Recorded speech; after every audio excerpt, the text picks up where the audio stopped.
bom dia, boa tarde ou boa noite. Eu não sei que horas você está vendo ou assistindo esse podcast. Lembrando que eu vou tentar subir todos os podcasts agora para o YouTube, então você vai poder assistir também no YouTube. Se você ainda não se inscreveu lá, se inscreve. João Xavier no YouTube, João Xavier 7, _7 no TikTok, João Xavier _7 no Instagram, onde você tem conteúdos gratuitos também. E você pode ouvir esse podcast tanto no Anchor quanto no Spotify também, se você tiver. Coloca João Xavier Podcast que você vai encontrar mais conteúdos como este. Certo? Cara, eu queria falar hoje um pouquinho com você sobre despertar. Sabe por quê? Porque talvez essa crise que você esteja vivendo agora, no seu casamento, no seu relacionamento, uma crise emocional, crises de ansiedade, crises financeiras, talvez isso já tenha uma raiz muito profunda que você venha alimentando há muitos anos. Mas o foco central do podcast de hoje vai ser na crise espiritual. Você não consegue ouvir a voz de Deus. Você não consegue orar. Você não consegue se conectar com as escrituras de uma forma mais profunda. Porque por mais que nós abordemos espiritualidade, o nosso meio de comunicação, um meio para algo, um meio para conhecer Deus, um dos principais, um dos clássicos é as Sagradas Escrituras, que através da arqueologia, através da história, já provaram inúmeras vezes a sua veracidade, a sua coerência. Muito do que se tem hoje de moralidade em meio ao inconsciente coletivo você encontra nas escrituras, né? É por isso que você está aí ouvindo isso e não matou ninguém no dia de hoje. Acredito que você saiba e creio que você acredite que isso não é muito legal. Mas da onde vem esse padrão moral? Isso se originou nas escrituras. Pois bem, vou fazer ainda algo só sobre as escrituras. Mas essa não é a ênfase hoje. A ênfase hoje é na crise espiritual que gera outras crises em outras áreas da minha e da sua vida. Se você está vivendo uma crise hoje, se você se identificou com algum desses fatores, dificuldade de orar, dificuldade de ir para as escrituras, não sentir vontade mais de pertencer a uma comunidade local, não querer mais desenvolver nenhum tipo de espiritualidade, nada, até se considerar um ateu no sentido de prática, né? Viver como se Deus não existisse, não ser declaradamente ateu, mas viver como se ele não existisse. Isso tem uma raiz profunda que talvez ações que você venha tendo ao longo dos anos tenha provocado isso. Sabe, ninguém ninguém vive uma crise espiritual do nada. Isso são pequenas escolhas, pequenas concessões que nos levam a viver isso. Então, geralmente, quando eu ministro nos lugares, quando eu converso com pessoas que estão passando por essa situação, as raízes são um pouquinho parecidas. Então, alguém na comunidade local que magoou você, que entristeceu você, que foi preconceituoso com você, que foi religioso no sentido pejorativo com você, alguma experiência negativa com alguém próximo a você, ou simplesmente a base, o alicerce não foi bem construído ao ponto de que você se deparou que uma hora ou outra aquilo não fazia mais sentido para você. O ato de congregar, o ato de orar, o ato de permanecer acendendo uma chama que impulsionava a sua vida espiritual, por ela não ter sido bem alicerçada por um discipulador, como a gente chama, por algum mentor, por algum líder, o fato dessa base não ter sido bem construída gera questionamentos a curto, médio, ou melhor, a médio e longo prazo. Porque a curto prazo você está vivendo aquela primeira paixão, tudo é novo para você.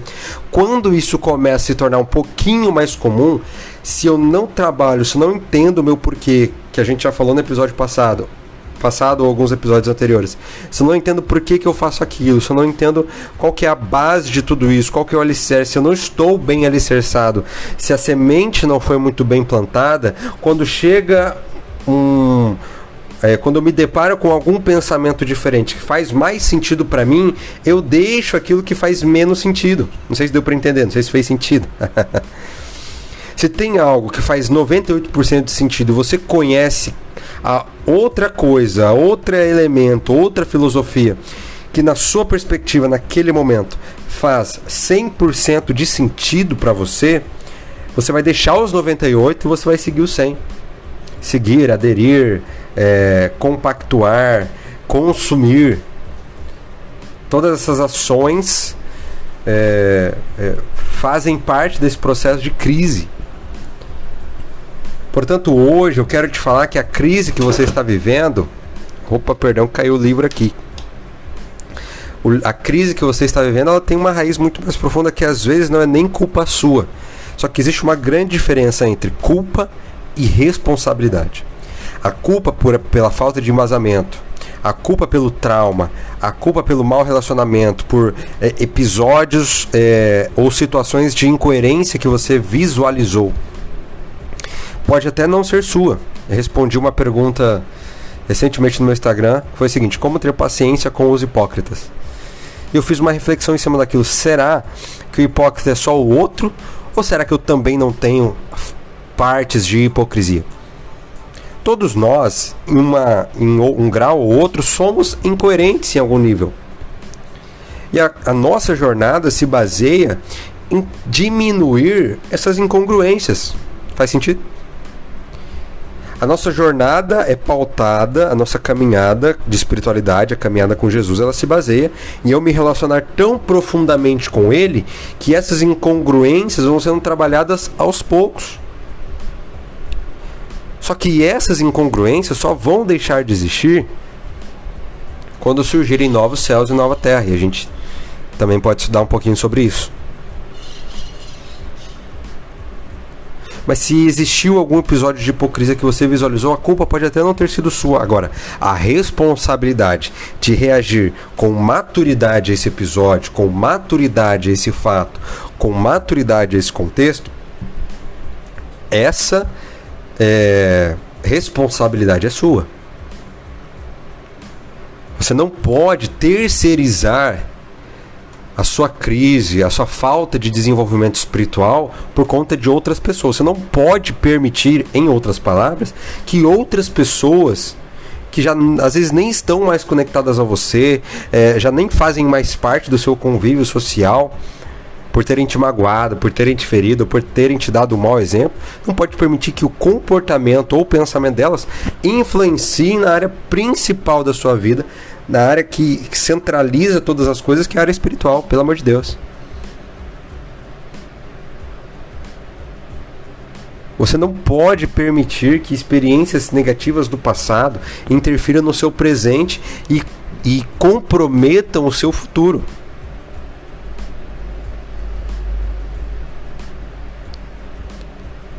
Portanto, não fique buscando motivos para entender por que você vive a crise espiritual que você está vivendo agora. Busque alternativas, soluções, novos meios. E só o fato de você estar ouvindo esse podcast, você já está ao passo à frente de muita gente que ainda está em crise e muitas vezes nem tomou consciência disso ainda. Se você está aqui porque você sabe que você precisa aprender, sabe que existe algo a mais que você pode buscar, que não está só na sua igreja, que não está só no seu pastor, que não está só no seu devocional apenas, mas que o Espírito, ele conecta e reconecta pessoas no tempo certo, e no tempo certo você está ouvindo isso, porque é exatamente o que você precisa ouvir para essa estação da sua vida. Tá, João, tomei consciência, tomei posse disso, entendi agora os motivos pela qual eu estou em crise, mas o que eu faço a partir desse momento? Tendo esse primeiro passo formado, agora você começa uma nova jornada. Você começa uma nova jornada. Vou contar exatamente o que aconteceu comigo. Em 2019 eu tive um despertar muito grande para isso, onde eu comecei toda a caminhada de novo. Então eu comecei a estudar o básico das escrituras, comecei a orar da forma mais simples possível. E isso foi se materializando e se aprofundando ao longo dos anos. Mas se eu não tivesse tido esse despertar, hoje eu estaria totalmente em crise, ou pior, em crise, mas sem saber que estava em crise. Mas a grande sacada para você iniciar é começar do zero. Estuda aquele assunto que você tem dúvida. ouça podcast, veja ministrações no YouTube, siga pessoas que vão te agregar espiritualmente falando. Se essa é uma área que está deficitária, então você tem que investir nessa área. Porque se eu não invisto nessa área, as outras, familiar, emocional, física, elas serão comprometidas, porque tudo está ligado à espiritualidade. Algumas escolas de medicina nos Estados Unidos, que já perceberam a importância disso, criaram cursos de extensão dentro do... algumas disciplinas optativas, cursos de extensão, pós-graduação, para os médicos que estão se formando, para que eles tenham ferramentas ainda mais poderosas para lidar no tratamento dos pacientes. E a ciência já mostra o quanto que a fé, a espiritualidade pode ajudar no processo de recuperação e cura de doenças graves, até como câncer. Então observe o tamanho da dimensão, da gravidade daquilo que a gente está falando hoje aqui. Não deixe para depois o que você pode fazer hoje. Compre livros, invista em conhecimento, invista em experiência, mas mais do que isso, invista em desenvolver fome e sede por entender quem Jesus é. Quando eu desenvolvo fome e sede, Ele aos poucos irá saciar essa fome e essa sede. Aí você entra em momento de oração, e o momento de oração não é mais uma tarefa evangélica ou uma tarefa religiosa, mas sim algo tão prazeroso que você não se vê vivendo sem momentos de oração. Faça isso no início do seu dia, faça isso depois do almoço, faça isso à noite antes de dormir. E eu duvido que você não sairá da crise que você está vivendo agora. Espero que tenha te abençoado, espero que tenha alcançado. Se fez sentido para você, compartilhe o link com seus amigos, compartilhe o link com uma pessoa que seja, porque assim nós criamos um movimento de pessoas que se importam, que tomam consciência, que aprendem a pensar por si mesmas e que estão numa jornada contínua de busca por entender quem elas são, através de entender quem Jesus é e desenvolver a vida espiritual a um nível muito superior e extraordinário. Um abraço e a gente se vê no próximo episódio.